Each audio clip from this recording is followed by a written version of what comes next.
Japan has some deficit problems of its own. For example, it decided today to denationalize its railroad system, which is speeding toward record annual losses. Barry Peterson tells us why trains are not among Japan's success stories.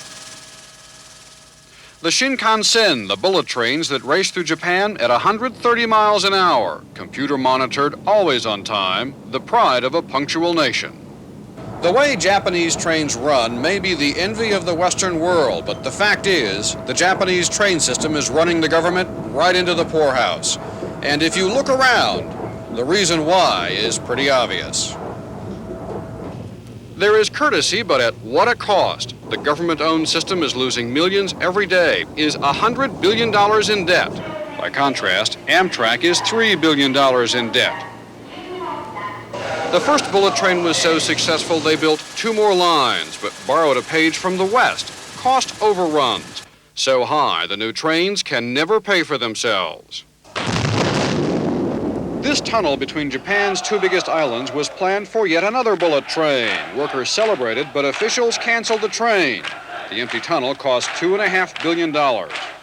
In rural Japan, where the trains rumble through the rice paddies, more Western-style management, letting politicians plan routes based on votes, not volume. One line has so few riders that for every $11 of operating cost, it takes in 38 cents. And there are too many workers, more than 300,000.